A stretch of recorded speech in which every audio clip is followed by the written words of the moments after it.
Brandon, basically, I keep telling everyone that you're just a badass lawyer advocating for our academic rights here at UVA.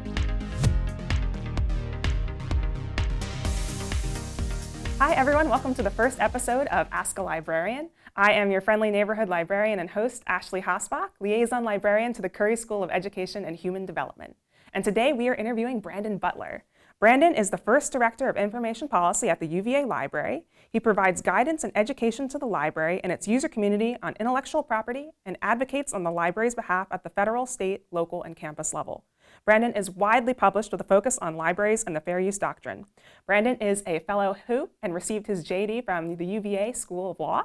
And Brandon, basically, I keep telling everyone that you're just a badass lawyer advocating for our academic rights here at UVA. I love it. Thank you. So we're incredibly excited to have you here today, and I'm just going to start off with the hard-hitting questions. So scholarly publishing is one of the few industries where authors and peer reviewers and even some editors work for free and surrender their rights in the process. Why is it such a radical concept for scholars to advocate for their rights? And are you noticing a shift in attitude over the past few years? Yeah, scholarly writing is the strangest kind of writing there is. So as a copyright lawyer, right, I can think of two familiar situations where folks would deal with their rights. One situation is the author who writes to get paid, right? And that's, you got your John Grisham, he writes a best-selling novel, he can use his rights in that novel to create an income for himself by selling those to a publisher, and then the publisher, sells the books and everybody's happy, right? In another scenario, more familiar now, we all create copyrighted content and share it on the internet for free. And our goal when we do that is just to speak to the public and to our friends and our community and whoever might be interested, right? We do that for free and we retain our rights when we do that. And one of my favorite things as like a copyright nerd is to lurk on Facebook and watch the occasional meme bubble up that says, OMG, Facebook is stealing your rights. And if you put this magic word into your status, they can't do it. None of that is true. Facebook never does that. But it is true in the scholarly publishing context. That is, people whose goal is just to be read, who have no monetary stake in the publishing enterprise, do give away their rights routinely to scholarly publishers. That happens because many, many years ago in the 17th century, there was a very useful bargain between scholars and often their own scholarly societies who would publish the work of the members of the society, and they didn't charge the scholars, but they did charge the readers, and they were able to cover the cost of paper, shipping, editing, that kind of stuff, just by charging readers a fee, and they needed copyrights to charge the fee. All fine and good. Problem is, the cost of publishing has gone way, way, way down, and so it's not clear that publishers need to make as much money now as maybe they did then. And the other problem is that the cost for us to subscribe to these materials has gone way, way, way up.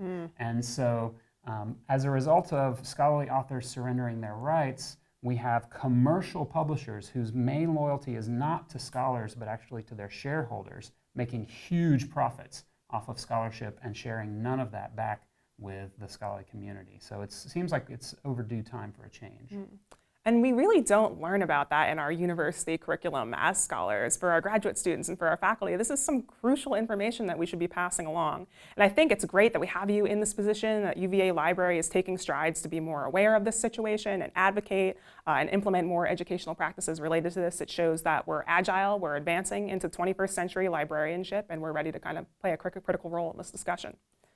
So then leading to the next question, what rights do you have as an academic author and how can you transfer or otherwise use them? So this is probably going to blow your mind, especially for the younger scholars out there, because maybe it doesn't always feel this way. You have all the rights. You have all the copyrights that John Grisham has as soon as you write down your idea in any tangible form. So as soon as you write an article, the first draft of that article, as soon as you record it, you have copyrights, and no one can make copies or distribute copies without asking you first. So you walk into that negotiating room with all the power, in some sense. Mind blown for that, for sure. So then there's a lot of buzz about publishing open access and utilizing Creative Commons licensing. Jim Ryan's 2030 strategic plan emphasizes UVA should strive to be both great and good in all that we do, and that our highest call is to serve the public and advance the common good. Within Curry, Dean Pianta has encouraged us to reflect on how we already implement these core values. So to that, we've been saying our research already directly impacts the community. The Curry School of Education and Human Development has one of the highest scholarly outputs at UVA.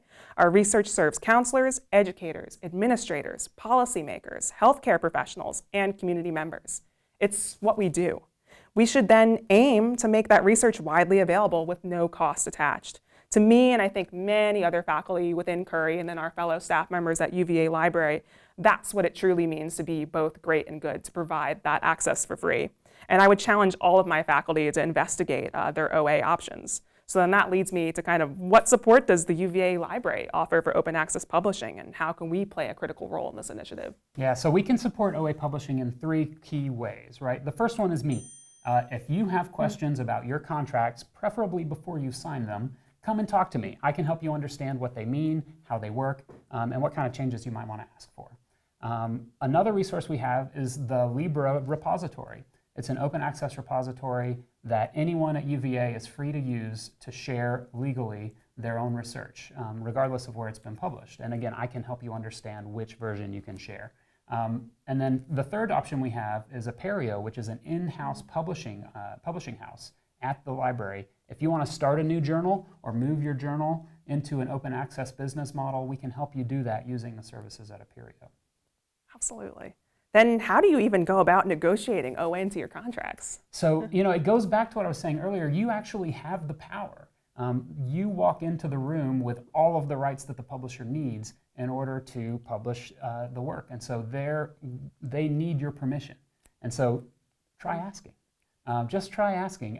And one thing that will make it easier, there are actually pre-made templates that will turn any contract into an open access contract. My favorite is the Spark Author's Addendum, and we can link to that. Right. Absolutely. So we'll be linking to those resources as well for you right below the video. So then if there was one final message you wanted to get across to scholars, what would that be?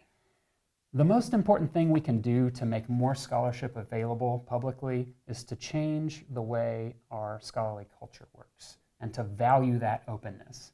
And so that means we have to think differently about prestige and think differently about our publishing practices. And believe it or not, as a scholarly community, you are in a position to do that collectively, especially within a discipline. As a discipline, you can decide this is the way we're going to value scholarship in the future. Absolutely. So we will be linking to Brandon's staff profile and publications and further information below this video. So feel free to check that out and reach out to Brandon. He'll be happy to take some calls. And that's it for today on Ask a Librarian. Thank you for joining us. Thank you, Brandon. We were so happy to have you here, and we'll see you all next time.